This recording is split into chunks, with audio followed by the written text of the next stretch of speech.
Hi everybody, welcome to Write to the Top. I'm Adam. In today's video, I want to look more closely at a very common writing tool. We're going to look at words that we use to show contrast between ideas, between clauses, etc. Now, this might be a little bit confusing for some of you, but we're going to look at words like but, however, nevertheless, and see what the differences are between all these words, right? So I say these are writing tools to show contrast, but of course we can use them in speaking. Not as common to use nevertheless in spoken English, but again, you can. So we're going to look at all of these different contrast words. But, yet, though, although, even though, however, nevertheless, despite, and in spite of. Now, yes, they are all synonyms, and all of these words show contrast. But like as it is with any other synonym, just because a word is similar in meaning or even has the same meaning, it doesn't mean that you can substitute one word for another in any context or in any situation. And this is very much true for these words. So I'm going to show you how to group these words in two different categories. Okay? So let's get started with that. The first thing we're going to look at in the first grouping is grammatical functions. So before anything else, before we look at meanings, before we look at context, we have to know how to use these words correctly. And now, all of these words have a particular part of speech. And because one word is used in another way, it means that it cannot be replaced in the same way by another word. And I'll get into some specifics in a moment. So let's start with but and yet. These are called coordinating conjunctions. What these two words do is join two independent clauses into one compound sentence. Okay? Two independent clauses. Though, although, and even though are also conjunctions, but these are called subordinating conjunctions, meaning that they join an independent clause to a dependent clause. And the conjunction goes with the dependent clause, in this case an adverb clause to show contrast, and they can be used in this way. And again, you can move clauses around, but that's another story altogether. Now, however and nevertheless, these are the words that give people the most trouble, and this is where people make the most mistakes. However and but essentially mean the same thing. However is just a more formal word for the word but. The meaning is the same, the function it has within the sentence is the same, or like what its purpose is the same, but this is an adverb. It is not a conjunction, which means you cannot use the word however to join two clauses. You can link ideas, it's a linking word, it is not a conjunction. You cannot join actual clauses within a sentence. And I'll get into that and I'll give you some examples how to use this. Now, sometimes people ask, what is the difference between however and nevertheless? And I've seen a lot of people say that, or answer on the internet, for example, that nevertheless is more formal than however. That's not the case. Both of these are formal words. Nevertheless is just used less frequently in writing, so people think it's more formal. It's not. What I'm going to show you today is that there is a subtle difference in how we use however and how we use nevertheless when we're contrasting things in a sentence, and how it contrasts as well with but or yet, etc. So remember, these are adverbs, meaning that they need punctuation, they need positioning within a clause or a sentence, and they can be moved around and put in different parts of a clause, unlike the conjunctions. Lastly, we have despite and in spite of. These two words are exactly the same. The only thing I always recommend is don't mix the two up. Don't say despite of or in despite, etc. But otherwise, their meanings are the same. And they are both prepositions. Now, because they are prepositions, they are going to be part of a phrase, not a clause. And they're going to be generally followed by a noun or a gerund phrase, etc. as an object to this preposition. And I'll show you examples of this as well. So that's our first grouping, grammar. You have to use the words correctly before you do anything else. Keep in mind that but and however have other meanings. But can be used as a preposition to mean except. So for example, the university accepts none but the best students from across the country. So none except for, or just the best students. So that's one meaning. However can be used as a subordinating conjunction, but when you're using it as a conjunction, it has a different meaning. It's not a contrast word. It's a conjunction that means any way that or no matter how. So I'm about to speak to an angry crowd. I'm the CEO of a company. They're angry with the way my company is run. So however I speak to them, they will still be angry with me. So no matter what I say, no matter what way I explain things, they will still be angry. So it doesn't really matter. So just so you know these, but we're not going to talk about these today. Just wanted to point it out because it's an interesting point. Now, here are some examples. We're going to just focus on the grammar for now.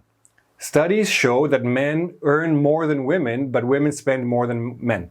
So here I'm using the conjunction but. Notice I don't have a comma. I can put one. I don't need one. It's a very direct contrast. It's a very short sentence. You don't have to put one. If you want, you can. I do have a couple of videos about commas. You can link to them up here. Now, all we're doing is just showing there's a difference. The results of the studies show two different things. One, studies show that men earn more than women, yet women spend more than men. With the yet, I need the comma.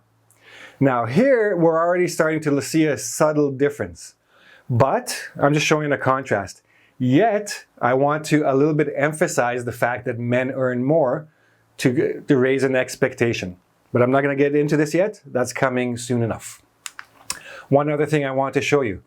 I can use but to begin a sentence. I can put a period, capital B, and a comma after but.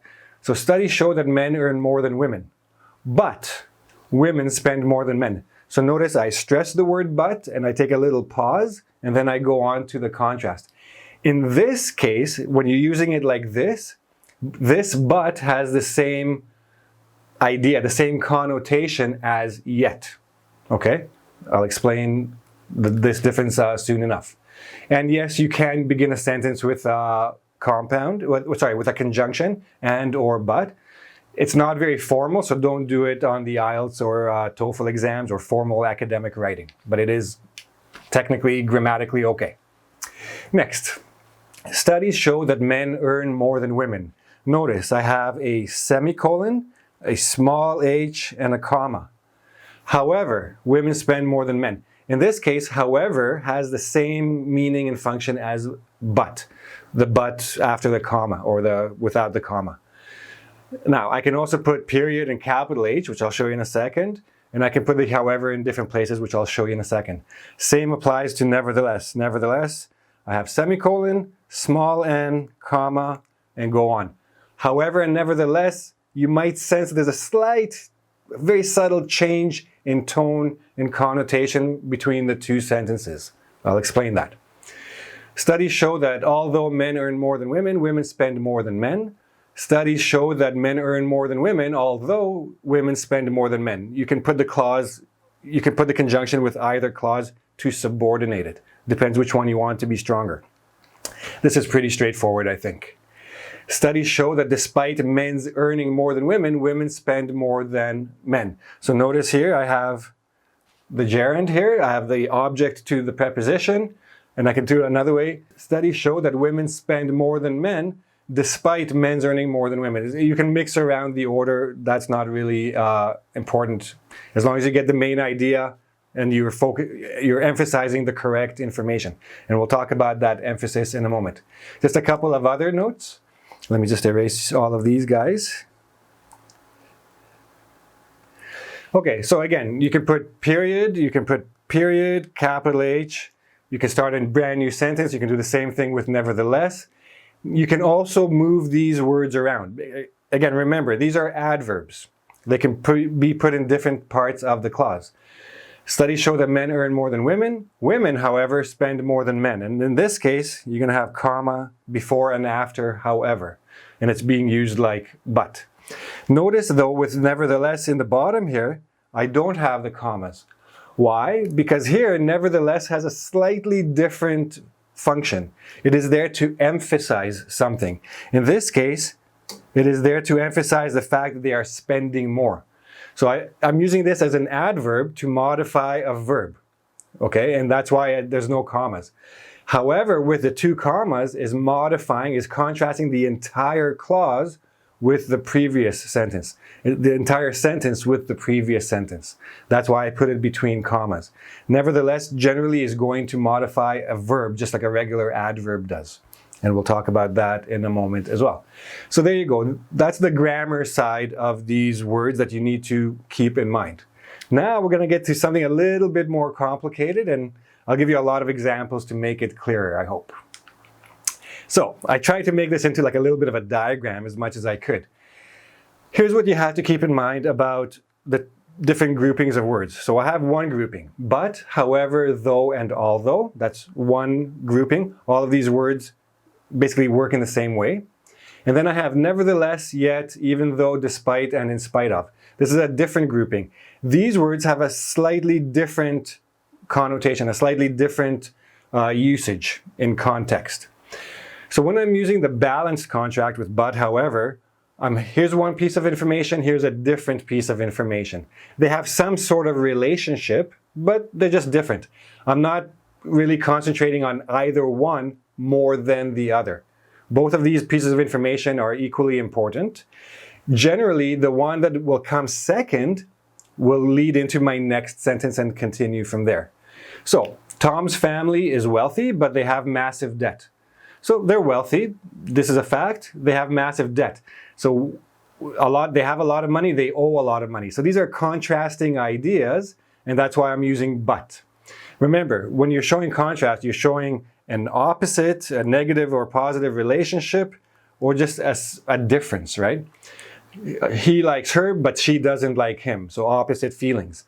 I want to go, but I won't go, or I can't go. Positive, negative. Or just a difference. In the past, we did this, but now we do that. In that country, we do this, but in this country, we do that. So you're just showing differences. Neither one is more important than the other. That's the balanced contrast. Those are the words you're going to use.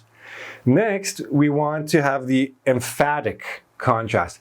I want to emphasize one part of the comparison more than the other. Or, a more correct way to put it, I want to emphasize one to make the other one have a bit more meaning, to make it more meaningful. Usually, you're going to emphasize the first one by using one of these contrasting words in the second one, right? So nevertheless, yet, etc.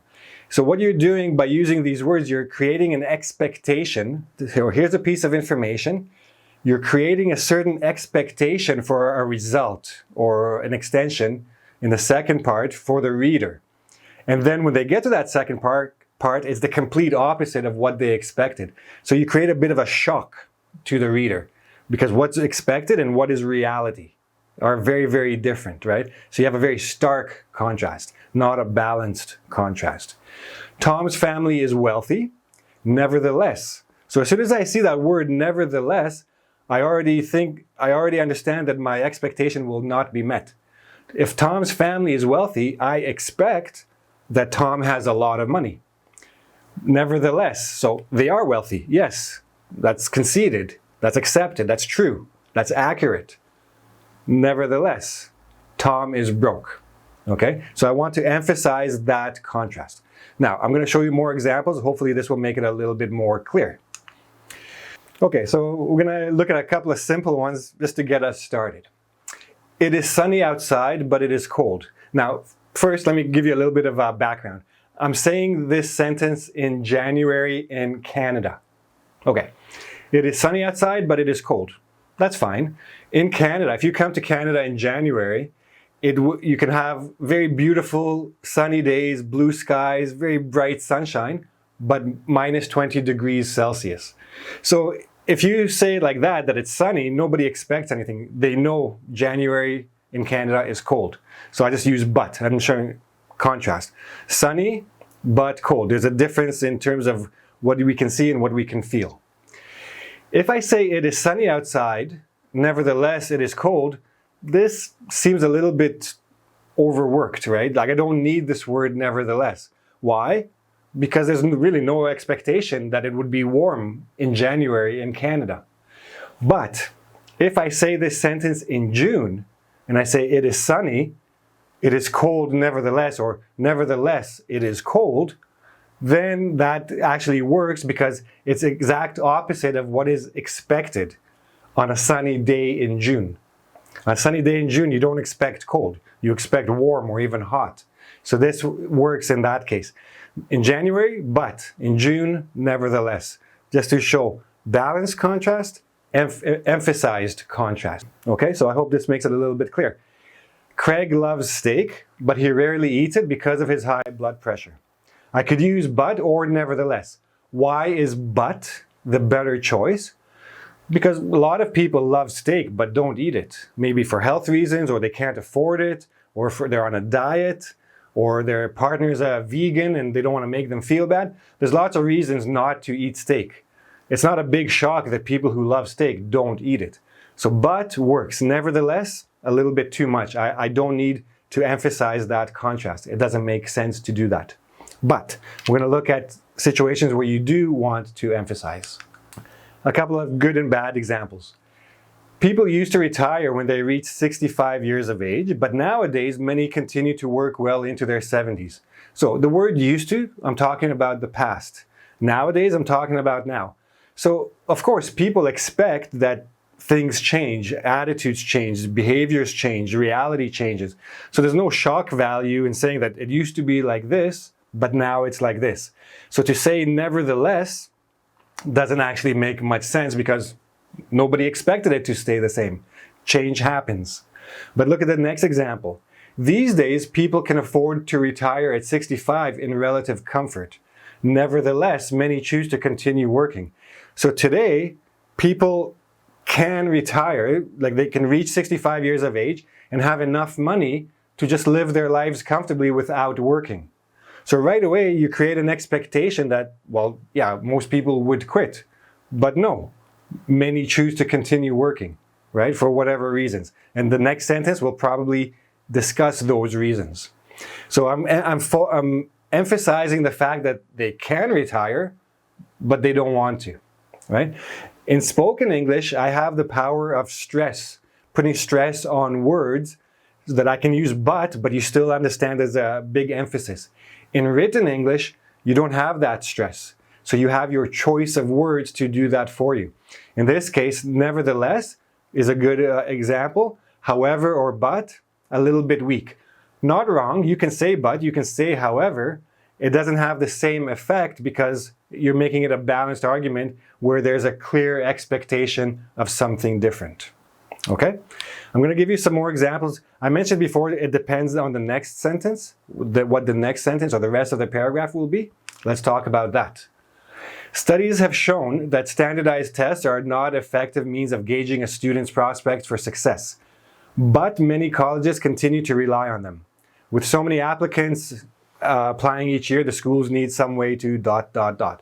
I can use but, I can use however, both okay here.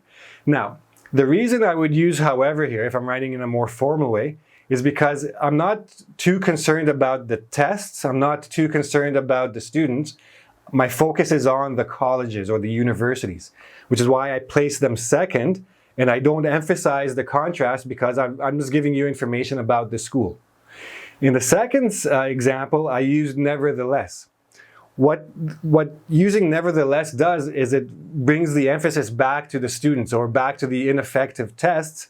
And then in the next sentence, now students are fighting back.